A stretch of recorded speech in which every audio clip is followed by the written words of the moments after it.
अखिलेश जी, विपक्ष यह आरोप कि आक्रांताओं का महिमा मंडन क्यों कर रहा है, चाहे सलार गाजी या औरंगजेब?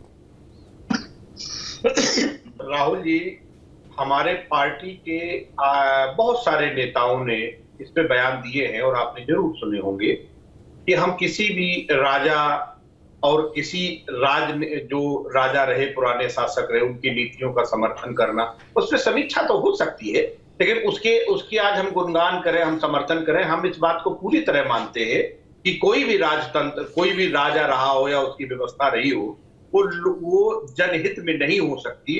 राजतंत्र जनता के लिए एक बेहतर व्यवस्था नहीं थी। चाहे औरंगजेब हो, चाहे पुष्यमित्र सुंग हो, हम किसी का भी समर्थन नहीं करते। एक बात। दूसरी बात, जो बयान आ रहे हैं कि सनातन विरोधी है तो राष्ट्र विरोधी है, राहुल जी आप बहुत पुराने पत्रकार हैं, क्या सनातन विरोधी और उस तरीके के आक्रांताओं की बात करें, उन्हें हम देशद्रोही कहे?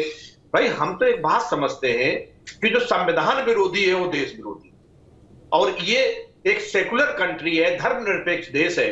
आपको किसी भी विचार को मानने की, किसी भी संप्रदाय को फॉलो करने की, उसमें आस्था और विश्वास रखने की आजादी है।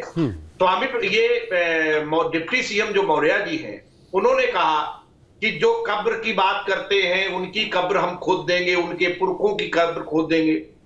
राहुल जी, उत्तर प्रदेश में नहीं, देश में जब से भारतीय जनता पार्टी की सरकार आई है, युवाओं के भविष्य को तो कब्र आपने खोद ही दिया है।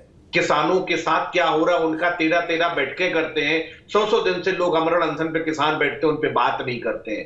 हम चाहते हैं कि आप देश को आगे लेके जाएं। अगर आप कहते हैं कि 2047 में विकसित भारत बनाना है, तो क्या हिंदू मुसलमान शमशान कब्रिस्तान के रास्ते से ही बनेगा, या विकास की तरफ जाके बात करेंगे उससे बनेगा? हमें अतीत की तरफ देख के भारत के भविष्य का निर्माण करना है, या भविष्य की तरफ देख के भविष्य की चुनौतियों को हल करके भारत के विकास के नए रास्ते ईजाद करने हैं? ये बात देखना चाहिए। बीजेपी अपनी असफलताएं, अपनी नाकामयाबी और नकारापन इस हिंदू और मुसलमान के लड़ाई के पीछे खड़े होके नहीं छुप सकती। जनता समझती है, देश जान चुका है।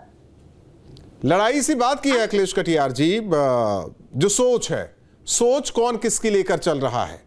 बात इसकी नहीं है कि कौन कितना कट्टर है, कौन कितना सहिष्णु है। सोच की बात है। जब किसी का रोल मॉडल कहा जा रहा है कि सलार गाजी, इतिहास आप भी पढ़े होंगे और जब ये चर्चा हो रही होगी तो उनके बारे में भी आपने पढ़ा होगा, बहुत सारी चीजें, लेकिन मानने के लिए तैयार नहीं। मैंने यही सवाल किया ना कि रोल मॉडल कौन?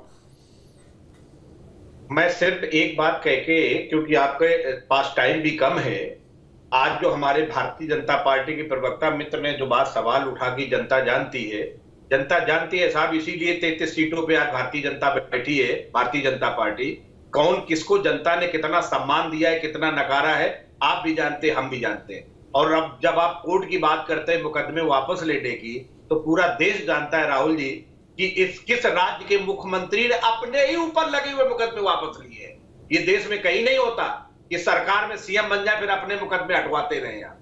और आप कोर्ट की बात करते हैं, तो गुजरात में कोर्ट ने दोबारा उन दंगाइयों को, बलात्कारियों को कोर्ट में डाला है जिन्हें आप अच्छे परिवार के कहते थे। ये तो आपका मामला है। और हम किसी भी औरंगजेब को समर्थन नहीं करते राहुल जी, लेकिन दूसरी बात ये भी नहीं, आप पूरी बात नहीं कर रहे हैं। यही नूर अहमद अजहरी जी ने बैठे, मैंने उनसे उनके पास सवाल कर दिया। उन्होंने साफ कहा कि सलार गाजी उनके हीरो हैं, ना वीर अब्दुल हमीद, ना अशफाकुल्लाह खां, और ना ही कोई धार्मिक संस्था। नहीं, धार्मिक संस्था नहीं। मैं देखिए, मैं एक सोच की बात कर रहा हूं। समाजवादी पार्टी भी एक सोच है, चाहे वो राम मनोहर लोहिया जी हो, जनेश्वर मिश्र जी है, ये सोच है। वैसे ही वो सोच है जो वो कह रहे हैं। ये एक विचार है समाजवादी, एक दर्शन है। और हम भारत के संविधान के प्रति समर्पित हैं, किसी धर्म संप्रदाय के प्रति नहीं। और भारत की जनता को उनके बेहतर जीवन के लिए मेरे नेता माननीय अखिलेश यादव जी काम करते हैं। हम धर्म की आड़ में, ठीक, हाँ, धर्म की आड़ की बात करते हैं ना इसी संविधान में। नहीं, कभी आप लोगों ने कहा कि एक समानता क्यों नहीं हमारे देश में? इसी मैं देखिए चर्चा, अब संविधान जो संविधान में दी गई है उसमें भी बंटवारा कर दिया गया है।